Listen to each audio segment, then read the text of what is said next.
فرمایا والذین آمنوا وعملوا الصالحات، جنت میں کون جائے گا؟ فرمایا جو ایمان لائے اور نیک اعمال کیے۔ ایمان سے وہ ایمان جو معتبر ایمان ہے، جس میں اللہ پر ایمان، اللہ کی کتابوں پر ایمان، اللہ کے فرشتوں پر ایمان اور تمام پیغمبروں پر ایمان، تقدیر پر ایمان، یہ ساری چیزیں۔ فرمایا جو لوگ ایمان لائے اور نیک اعمال کیے اولئک اصحاب الجنہ، یہ جنت والے لوگ ہیں، ہم فیہا خالدون، اور یہ اس میں ہمیشہ رہیں گے۔ تو یہ تو رکوع تھا، رکوع نمبر 9۔ اس رکوع میں ہمیں بہت سارے اسباق ملتے ہیں، میں نمبر وار بیان کر دیتا ہوں۔ پہلا یہ رکوع شروع ہوا کہ اللہ تعالیٰ نے گائے کے ذبح کرنے کا حکم دیا اور گائے کے گوشت کو مردے پہ مارا گیا، وہ زندہ ہو کے بتا رہا ہے۔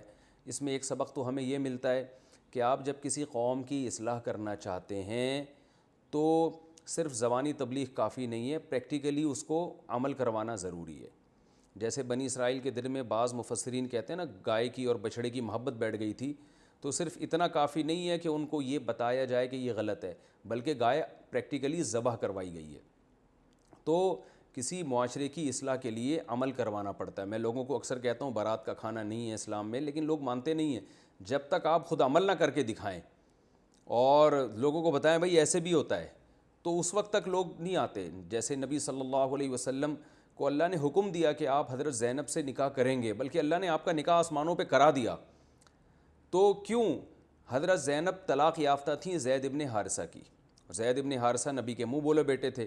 آپ صلی اللہ علیہ وسلم طلاق کے بعد نکاح چاہتے تھے، مگر آپ کو یہ خوف تھا کہ عرب کہیں گے کہ منہ بولے بیٹے کی بیوی تو منہ بولی بہو ہوتی ہے، بہو سے نکاح تو نہیں ہوتا۔ تو اللہ نے فرمایا کہ آپ کو یہ نکاح کرنا پڑے گا تاکہ عرب کے دل سے یہ چیز نکل جائے کہ منہ بولا بیٹا حقیقی بیٹا نہیں ہوتا، وہ حقیقی کی طرح سمجھ رہے ہیں اس کو، تو وہ نہیں ہوتا۔ تو شریعت میں کسی کو بہن بنانے سے بہن نہیں بن جاتی، بہو بنانے سے بہو نہیں بن جاتی، جو شرعی حکام چینج نہیں ہوتے۔ تو عمل کروایا گیا آپ صلی اللہ علیہ وسلم سے۔ اس کی اور بہت ساری ہمیں مثالیں ملتی ہیں۔ تو اس سے پہلا نقطہ تو ہمیں یہ پتہ چلتا ہے۔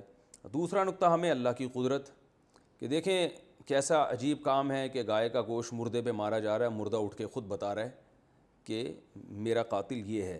اس سے پتہ چلتا ہے کہ اللہ بڑے قدرت والے ہیں، مردوں کو وہ زندہ کر سکتے ہیں۔ تیسرا نقطہ ہمیں یہ پتہ چلتا ہے کہ اللہ تعالیٰ نے مثالیں دی ہیں انسان کی پتھروں سے، کہ پتھر میں کچھ سے پانی نکلتا ہے، کچھ سے آبشاریں نکلتی ہیں، کچھ بھی نہیں ہوتا لیکن لڑک جاتے ہیں۔ تو اللہ نے انسانوں کی بھی مثال دی ہے کہ انسان بھی اسی طرح ہوتے ہیں، بلکہ 4 طرح کے انسان ہوتے ہیں۔ ایک وہ جن کے دل پتھر سے بھی زیادہ سخت ہوں، ان پہ کوئی نصیحت اثر نہیں کرتی، اور آج ہمیں معاشرے میں ایسے لوگ نظر آتے ہیں، کسی مظلوم کو دیکھ کر ان کو ترس نہیں آتا اور بہت کچھ کر رہے ہوتے ہیں۔ اور یہ قرآن کی مثالیں۔ کچھ لوگ ایسے ہوتے ہیں جن میں کچھ خیر ہوتی ہے کہ لوگوں کو تو وہ خیر نہیں پہنچا رہے، مگر جیسے پتھر اللہ کے خوف سے بعض دفعہ لڑک جاتا ہے تو ان میں بھی دل دہل جاتا ہے ان کا، تو یہ بھی کچھ نہ ہونے سے بہتر ہے۔ تو ہمیں اپنے آپ کو پرکھنا چاہیے کہ ہم ان میں سے کس کنڈیشن پر ہیں۔ اور کچھ پتھر ایسے ہیں جن میں تھوڑی سی اور خیر ہوتی ہے کہ ان میں پانی نکل پڑتا ہے تو لوگ تھوڑا سا فائدہ اٹھا لیتے ہیں اس سے۔ تو یعنی آپ میں خیر کا اتنا جذبہ ہے کہ آپ نے نصیحت کا اثر قبول بھی کیا اور قبول کر کے لوگوں کو فائدہ پہنچانا شروع کر دیا۔ اور کچھ پتھر ایسے ہیں یتفجر منہ الانہار، جس سے چشمے پھوٹتے ہیں، تو یہ سب سے اچھے انسانوں کا درجہ ہے۔ تو ہمیں اس لیول پہ اپنے آپ کو لانے کی کوشش کرنی چاہیے کہ ہمارا دل نصیحت سن کے فوراً پگھل جائے اور خود بھی فائدہ ہو اور خیر کے چشمے پھوٹ جائیں ہم سے۔ تو یہ ہمیں ایک اور نقطے کی بات پتہ چلی ہے۔ اور ایک اور نقطے کی بات یہ بھی پتہ چلی اس رکوع میں، میں کوشش کروں گا اب جتنے میں رکوع بیان کروں نا اس میں جو علمی نکات ملتے ہیں ان کو الگ سے ہم ہائی لائٹ کر کے نمبر وار بیان کیا کریں۔ تو ایک اور کہ بے جان چیزوں میں بھی اللہ نے کچھ نہ کچھ حص رکھی ہے۔ یہ جو بے جان چیزیں بالکل بے جان نہیں ہوتی، کتنی حص ہے، ایک ایسا شعور ہے، یہ اللہ ہی جانتا ہے۔ قرآن میں ایک اور مقام پر فرمایا وَإِن مِّن شَيْءٍ إِلَّا يُسَبِّحُ بِحَمْدِهِ وَلَٰكِن لَّا تَفْقَهُونَ تَسْبِيحَهُمْ، کہ تم ان کی تسبیح سمجھتے نہیں ہو، تمہیں شعور نہیں ہے۔ تو ہر چیز میں اللہ نے کچھ نہ کچھ شعور رکھا ہے۔ اور چوتھی بات یہ ہمیں پتہ چلتی ہے کہ بہت سے ہٹ دھرم معاشرے میں ایسے ہوں گے جن پر نصیحت اثر نہیں کرے گی، تو ہمیں اپنی تبلیغ ان لوگوں کی اس سخت دلی کی وجہ سے اپنا کام نہیں چھوڑنا چاہیے۔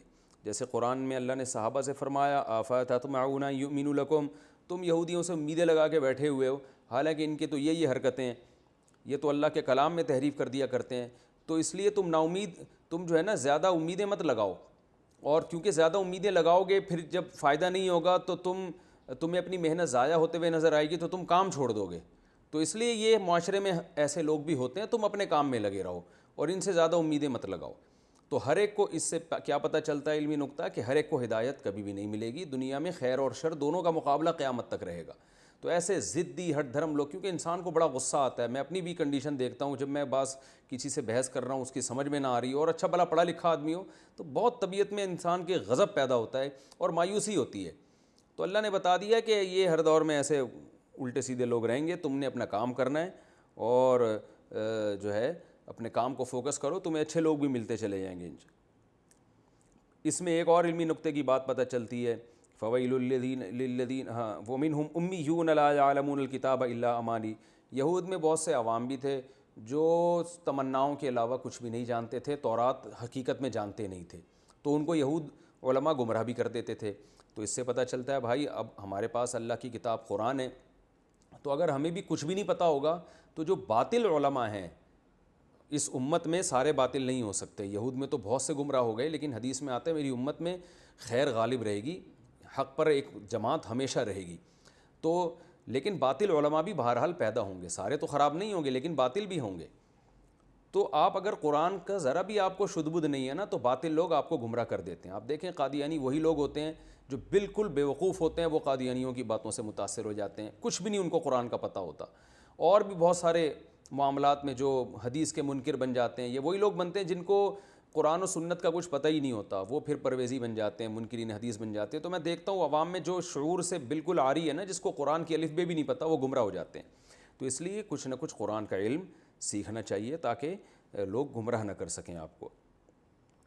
اور اللہ نے جو اللہ کی کتاب میں تحریف کرتے ہیں ان کی بھی برائی بیان کی, کہ چاہے وہ لفظی تحریف ہو یا آیتوں میں تحریف ہو. آج بھی آپ کو بہت سے اسکالرز ملیں گے جو قرآن کی آیتوں کو توڑ موڑ کے پیش کرتے ہیں. آپ کے سامنے ہی ہیں, بہت سارے لوگ ہیں یوٹیوب پہ, ٹیلی ویژن پہ, اور کتابیں بھی لکھ رہے ہیں, کہاں کی کہاں لگا دیتے ہیں آیت اٹھا کے, جو جس آیت کے لیے جس مقصد کے لیے نازل نہیں ہوتی ترجمے تک غلط کر رہے ہوتے ہیں. میں نے تو پکڑے بھی ہیں, بیانات میں بھی تذکرہ کیا ہے. تو اللہ نے ان کے لیے فرمایا ان کے لیے تباہی ہے کہ یہ اللہ کی آیات میں تحریف کرتے ہیں. اور ایک اور آخری علمی نقطے کی بات ہمیں یہ پتہ چلتی ہے اس رکوع میں, یہود اس ذام میں تھے کہ ہم ہمیشہ جنت میں جائیں گے کیونکہ ہم یہودیوں کی اولاد میں پیدا ہوئے ہیں. تو اللہ نے فرما دیا کہ یہ نہیں ہے, اصل ہے اعمال اور ایمان اور اعمال صالحہ. تو ہم مسلمانوں میں سے بھی اگر کوئی یہ سمجھتا ہے کہ شناختی کارڈ میں میرے نام کے ساتھ مسلم ہے لہذا میں بالآخر جنت میں جاؤں گا چاہے سزا کھانے کے بعد جاؤں, تو یہ خوش فہمی ہے. آپ کو اپنا عقیدہ درست کرنا پڑے گا اور اپنے اعمال درست کرنے پڑیں گے. عقیدہ وہ جو قرآن و سنت نے بیان کیا ہے, اگر آپ اس عقیدے پہ نہیں ہیں 100 دفعہ آپ شناختی کارڈ میں اپنے آپ کو مسلم لکھیں, آپ کے نام کے ساتھ لمبے لمبے دامت برکاتہم یا مد ظلہ العالیہ اور کچھ بھی لگا دو, رضی اللہ عنہ لگا دو, آپ جنت میں نہیں جاؤ گے. کیونکہ اللہ نے بتا دیا کہ کسی قوم کے ساتھ جنت خاص نہیں ہے بلکہ ایمان اور اعمال صالحہ.